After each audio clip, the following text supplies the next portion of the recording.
Alors, je m'appelle Marcel Guillemette, je suis né en 1934.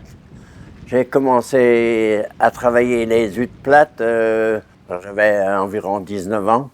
Quand j'ai commencé à travailler les premières huîtres plates, autrement j'étais menuisier, mais ça me plaisait pas. Moi, je voulais toujours travailler sur la mer, quoi. J'avais un copain qui était pêcheur et il cherchait un matelot. Alors un jour, il m'a dit, est-ce que tu veux venir comme matelot avec moi? Ah bah, je dis oui, je veux bien. Et au bout d'un an et demi, la marine m'a appelé pour aller faire mes 18 mois d'armée, qui se sont transformés en 29 mois et des poussières. Mais juste avant de partir à l'armée, j'avais fait ma petite plate en veille, là. Et quand je suis revenu de l'armée, ben j'ai plus besoin du copain pour aller avec lui. J'étais mon propre patron, un petit patron. Deux synagogues qui partaient mettre leur filet passaient auprès de moi quand j'étais en train de relever des dracs qui étaient très lourds, et ils voyaient que j'avais beaucoup de mal à remonter mes dracs. Alors le patron dit à son matelot, tu vois Marcel Guillemette, là? Ben, il ne fera pas de vieux autres, parce que travailler comme il travaille. Là, je vais sur mes 91 ans.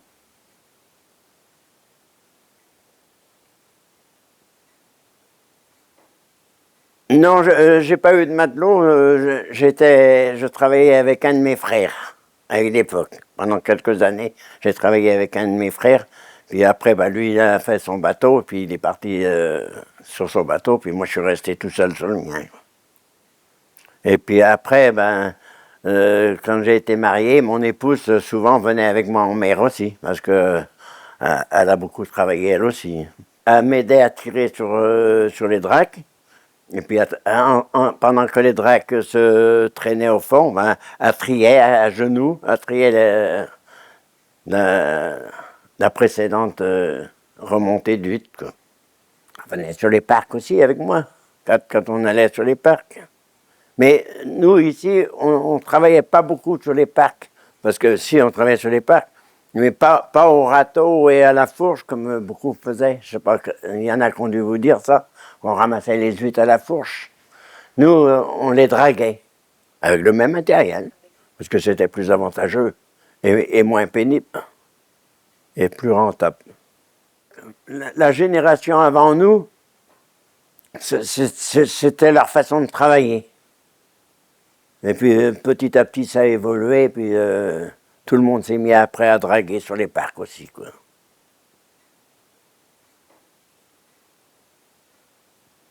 Tout le fond du golfe, là, de l'île d'Ar pour aller à Saint-Armel, pour venir sous Sarzeau, tout ça, c'était des bancs d'huîtres. Mais au départ, les huîtres plates, on les draguait sur les bancs naturels. Dans certains endroits, elles étaient toutes une à une. Alors, on cherchait ces endroits-là. Autrement, c'était sur des coquilles. Alors là, il y avait du déstrocage à faire. Puis les huîtres étaient souvent moins belles parce qu'elles étaient déformées dans les coquilles. On commençait à les draguer, elles avaient moins d'un an. C'était vraiment du petit naissin. Au départ, on les triait même pas. Quand on draguait, on les mettait directement sur les parcs pour qu'elles poussent un peu. Et un an après, ou 2 ans après, on les relevait. Mais souvent, elles n'étaient pas bonnes à la consommation, elles n'étaient pas assez grosses. Alors, on les vendait dans d'autres centres, Cancale, Morlaix, des endroits où les huîtres poussaient mieux que chez nous. Et puis, ces gens-là les terminaient. Ils faisaient les huîtres à la consommation avec ça. Quand j'ai commencé, on était dans le golfe ici, c'était surtout les synagogues qui étaient nombreux à faire ça. Parce que sur Sarzeau, ici, on était une dizaine, mais sur Séné, ils étaient peut-être bien pas loin de 100 à draguer les huîtres. Mais eux, ils ne faisaient pas que ça.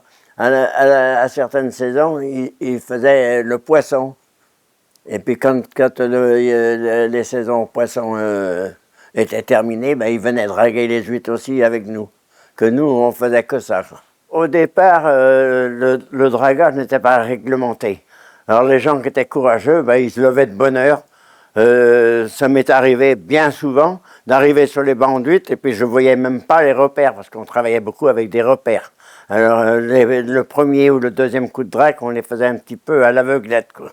en attendant que le jour se lève vraiment pour regarder nos repères.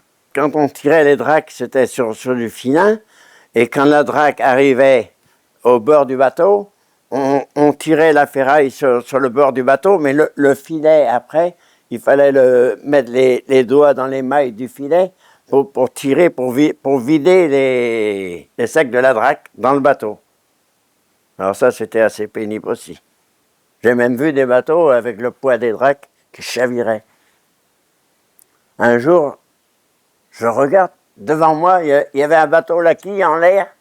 Il y avait un gars à cheval sur la quille du bateau et un autre qui nageait à côté. Alors j'ai levé mes dracs vite fait pour essayer d'aller les récupérer.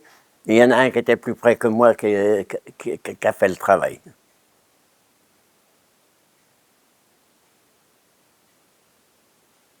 À une époque, on était à draguer, là on était presque 200 bateaux. Il y en avait partout, hein. Puis il y en a qui allaient un peu en tous les sens.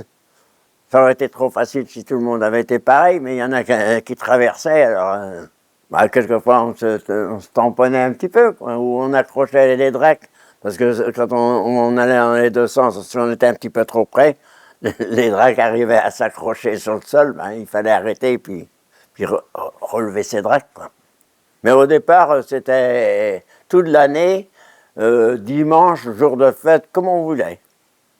Puis après, ça a été réglementé. Il y avait des jours, alors pas le droit le dimanche, pas le droit le samedi, puis de telle date à telle date, et de telle heure à telle heure. Ça a été bien réglementé à une époque. Puis peu de temps après, il n'y avait plus rien sur les bancs, alors tout le monde est parti faire d'autres métiers. On a appauvri les bancs. On les a épuisés. C'est devenu progressivement. Au départ, on a dragué et il y avait plein de coquilles, du gravier, mais à force de draguer, on a nettoyé les sols, puis il n'y avait plus de captage après. Il n'y avait plus rien pour que les huîtres s'accrochent, alors c'est pour ça. Et puis, après, la maladie est arrivée, alors ça a été terminé.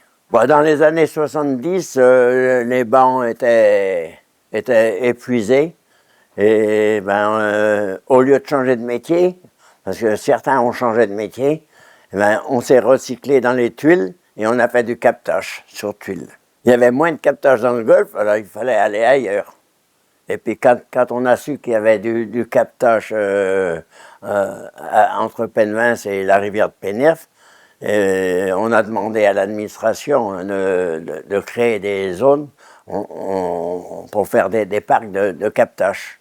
On faisait le tour de la presqu'île, on allait poser nos tuiles à l'entrée de la rivière de Pénerve. Ça faisait un bout, on mettait à peu près 3 heures à traîner les chalands.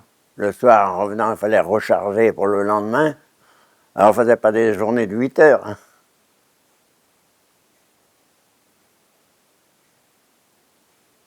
Quand la maladie est arrivée, nos huîtres, elles sont mortes. Ou celles qui étaient encore vivantes, elles étaient plus vendables parce que comme elles étaient touchées par la maladie, personne ne voulait plus les acheter. Ou on arrêtait le métier, ou on se mettait à faire des huîtres creuses. On n'a pas eu le choix. Alors on s'est mis à faire des huîtres creuses. J'ai commencé à faire les huîtres creuses en 1975 par obligation. C'était ça ou fermer la boutique. Quand c'était les plates, on mangeait des plates, après c'était des creuses, quoi. Et quand on a l'occasion d'avoir des plates maintenant, on aime bien manger des plates. Je préfère les plates, hein. Mais j'aime bien les creuses.